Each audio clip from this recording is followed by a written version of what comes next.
કે હવે આજ પછી મેઘાણીને પગલે ભમવાનું. એટલે આજની તારીખ સુધી હું મેઘાણીના પગલે છું, મેઘાણીના પગલે ભમ્યો. એમાં 438 ગામની મુલાકાત લીધી. અને મેઘાણીની કલમ ગઈ હોય ત્યાં મેઘાણી પોતે ગયા હોય. એમ કરીને 438 ગામની મુલાકાત લીધી.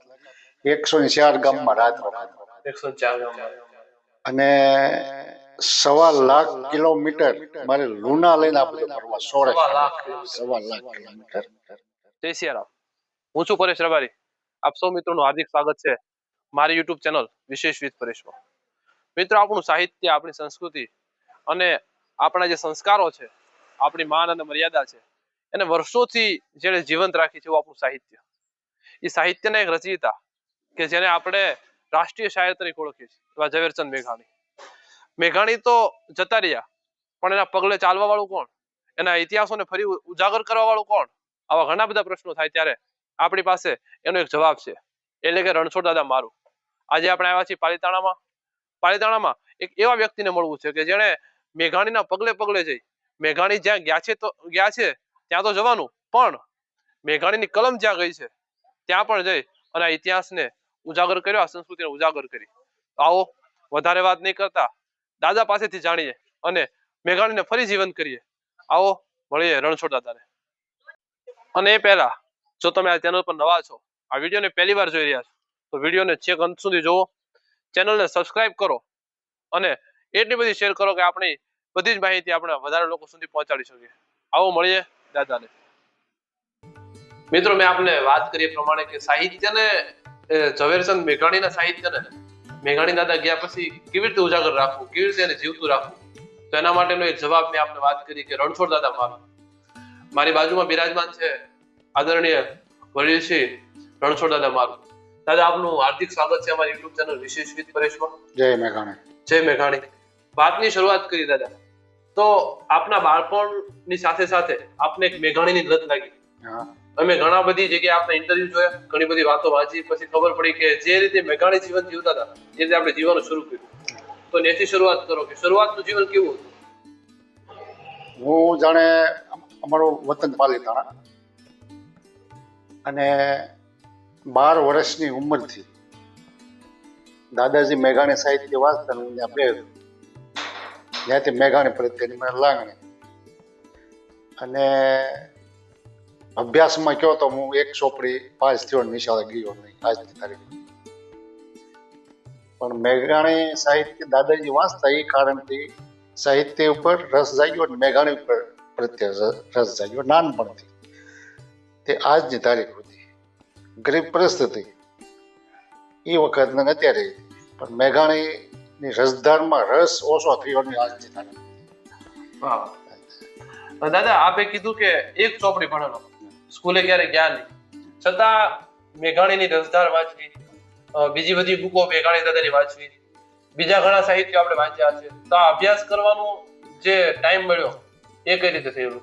હવે સમય માણા કાઢે, સાર્થક સમય કરવો હોય તો એને પાસે સમય મળી જાય છે, બાકી વેડપ તો એ સમય વેડપાઈ જાય છે.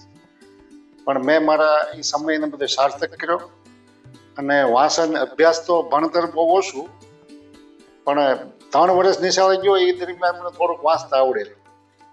એ કારણથી વાંચવાનું, નિશાળથી ઊભા થયા પછી લગાવ લાગેલો વાંચવાનો. હા, એટલે વાંચનનો શોખ, પછી મેઘાણી સાહિત્ય પ્રત્યે થોડો લગાવ લાગેલો કે આ ક્યાં મળે છે, શું છે, એમ કરતા કરતા.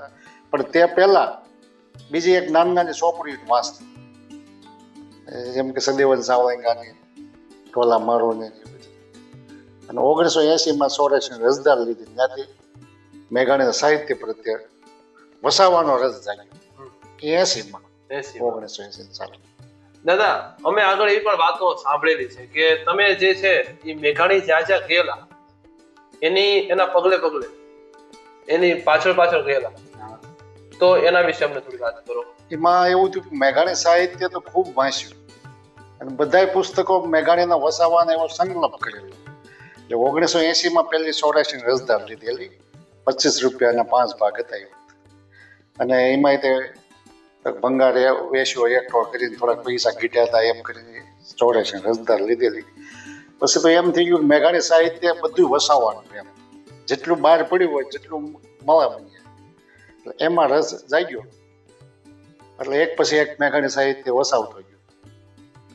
એટલે એમ પછી એવો સંકલ્પ કર્યો મેં કે મેઘાણીના તમામ સાહિત્ય વસાવવાના અને વાંચવાનું પૂરું થયા પછી એમ થયું કે હવે મેઘાણીને પગલે ભમવું, પ્રવાસ કરવો. આ સાહિત્યમાં બધું લખ્યું છે કે ખાંભી, પાળિયા, ગીર, ભૂસરમોરીની લડાઈ થઈ એ મેઘાણી પણ ત્યાં ગયેલા, મેઘાણીની કલમ ગઈ હોય મેઘાણી ગયા હોય. પછી ત્યાં એમ સંકલ્પ કર્યો કે ત્યાં નીકળવું, ત્યાં જાઉં, એ ધરતીને વંદન કરવાનું, સૌરાષ્ટ્રને જોવું મેઘાણીના પગલે. એટલે 2002 થી મેં પ્રથમ ગીરમાં વેજલકોટે ગયો અને ત્યાંથી પ્રારંભ કરેલો મેઘાણીને પગલે ભમવાનો. હવે કેટલું તમે ભમ્યા હશો, કેટલું ફર્યા હશો, મેઘાણી જ્યાં જ્યાં ગયા હશે ત્યાં તો ગયા હશો, પણ મેઘાણીની કલમ જ્યાં ગઈ હશે ત્યાં તમે ગયા હશો, તો એના કોઈ તમને અનુભવ થતા? એમાં 2002 તારીખ 4/9/2002 બુધવાર તું પ્રથમ વેજલકોટે ગયેલો, ત્યાંથી સંકલ્પ કરેલો કે હવે આજ પછી મેઘાણીને પગલે ભમવાનું. એટલે આજની તારીખ સુધી હું મેઘાણીના પગલે છું, મેઘાણીના પગલે ભમ્યો. એમાં 438 ગામની મુલાકાત લીધી અને મેઘાણીની કલમ ગઈ હોય ત્યાં મેઘાણી પોતે ગયા હોય એમ કરીને 438 ગામની મુલાકાત લીધી. 104 ગામમાં રાત રોકાણો. 104 ગામમાં. અને 1.25 લાખ કિલોમીટર મારે લૂના લઈને આ બધો ફરવા, 1.25 લાખ કિલોમીટર. એ તો કોઈ આવીને સર્વે કરી જાય તો એના માટે છૂટી છે. પછી મેઘાણી બાપુ વિમાનમાં મુંબઈથી દિલ્હી ગયા હતા. એટલે મારે એ સંકલ્પ એવો કર્યો કે મેઘાણીની પુણેથી આવી ત્યારે હું એક સમય અમદાવાદથી દિલ્હી વિમાનમાં ગયો હતો. એટલે મેઘાણીના પગલે પગપાળાથી માંડીને પ્લેન સુધી 438 ગામની મુલાકાત લીધી અને આખું સૌરાષ્ટ્ર, એટલે એક વાર નહીં પણ હું 3-4 વખત આખું સૌરાષ્ટ્ર જોયું છે. કારણ કે એક જગ્યાએ જવા પછી વળી પાછું બીજું કાંક નીકળે પાછું ત્યાં જવાનું. 12 વખત તો ગીરમાં ગયો છે, 14 વખત સાણા ડુંગરમાં વિધિસર, અને અત્યારે પાછો જાઉં છું. એટલે મેઘાણીની કલમ હોય ત્યાં ગયો, મેઘાણીના પગલા હોય ત્યાં ગયો, મેઘાણી પરિવાર જે રહેતા હોય ન્યાય પણ હું મેઘાણીના પગલે ગયો છું. દાદા આગળ વાત કરીએ થોડી કે આ બધા પ્રવાસની અંદર કંઈક અનુભવ થયા હોય, કોઈક લોકો મળ્યા હોય, કેમ કે 1.25 લાખ કિલોમીટર હાલવાનું, 440 જેવા ગામડા ફરવાના, કંઈક રાત રોકાવાનું થાય, તો ઘણા બધા અનુભવો થયા હશે. કંઈક ખરાબ અનુભવ થયો, કંઈક સારો અનુભવ થયો હોય, તો એકાદ બે અનુભવ મારી સાથે શેર કરો. અનુભવો એવા ઘણા છે. મેં નોંધ્યું છે કે ઘરેથી ઠેલો લઈને નીકળી જાવ એટલે ઘરે કહેવાનું કે હું પાછું આવું તો ઠીક છે, ને કે ન આવું તો ક્યાંક ખાંભી મૂકજો. એટલે મારા દુઃખ સુખની કોઈ ચિંતા કરતા નહીં, ઘરે રૂપિયા વાપરવા આપ્યું પછી બાકીના હું લઈને નીકળી જાઉં. એટલે સૌરાષ્ટ્રની અંદર સારા અનુભવો ઘણા થયા, પણ એથી ખરાબ અનુભવો પણ ઘણા થયા છે. એટલે માન અપમાન, નાનો માણસ હોવા છતાં, નાનો માણસ શું એટલે પેલા એમ થાય કોઈ અધિકારી છે, કોઈ સાહેબ છે, પછી નાનો શું, નાનો એટલે સમજી જવાનું, એટલે તરત હાવભાવમાં પણ ફેર પડી જાય. છતાં મેઘાણીના પ્રેમના કારણે આ બધું કામ શરૂ રાખ્યું અને અપમાનો ઝાઝા થઈ ગયેલા. પણ એ અપમાનને પણ એક આમ મીઠપમાં ફેરવી નાખ્યું. એમ કરી આજે 22મું વર્ષ હાલે, 23મું વર્ષ શરૂ થઈ ગયું છે મેઘાણીના પગલે ભમવામાં, એના સંશોધનમાં, એમાં પણ 12 વર્ષની ઉંમરથી મેઘાણી ભગત આજે 62 વર્ષ છે. એટલે 50 વર્ષથી આજની સુધી આ તમારા અહીંયા આવવાની ફરજ પડી મેઘાણીના પ્રેમના કારણે. આપની વાત સાચી દાદા કે આપને શોધતા શોધતા અમે આવ્યા કે આ માણસ મળે ક્યાં, આ માણસ રહેશે ક્યાં, કેમ કે આપના દર્શન થઈ જાય તો એમ થઈ જાય કે મેઘાણીને જોયા, કેમ કે આપણો જે ગેટઅપ છે પૂરેપૂરો એ પણ મેઘાણી દાદા જેવો છે. તો હવે આગળ આપ કઈ રીતે કામ કરવાના છો એની વિશે અમને થોડી વાત કરો, અને આપણે જે ગ્રંથો લખેલા છે એના વિશે વાત કરો. એ 18 માનો કે આ 22મું 23મું વર્ષ શરૂ થઈ ગયું એટલે 18 વર્ષ તો મેઘાણીનો પગલો વિધિસર હું ગમ્યો. એના નિશોડ રૂપી 2 ગ્રંથો લખ્યા. એ ગ્રંથો 18 વર્ષ સંશોધન આવ્યું, 3 વર્ષ ઘરે આ મેઘાણી ભવનમાં લખતા રહ્યા. ઓહો. એના 1244 પાના 2 ભાગ, મેઘાણીના પગલે કાઠિયાવાડના કોતરો, પછી એક મેઘાણીના પગલે મેરની મહેમાન કરી.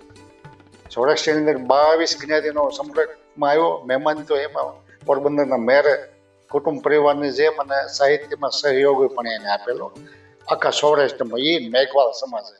બાકી કોઈએ વસનો આપ્યા, મદદ ન કરી. પૂરા નો કર્યા વસન.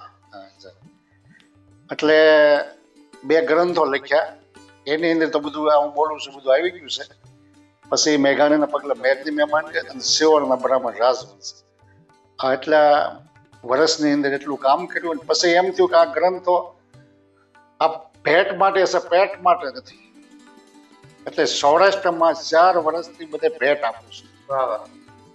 એટલે મેઘાણીની બાપુ જ્યાં ગયા હોય ત્યાં મને જે લોકો મળ્યા હોય એ માધ્યમથી, પછી મને કોઈ રસ્તો બતાવ્યો હોય અને મારા પુસ્તકની વાડ જોઈને બેઠા હોય, એને ઘરે ઘરે ગઈ નેસરે જઈ ના મેઘાણીના પગલે કાઠિયાવાડના કોતરમાં પહોંચાડ્યા, પ્રસાદ રૂપિયા.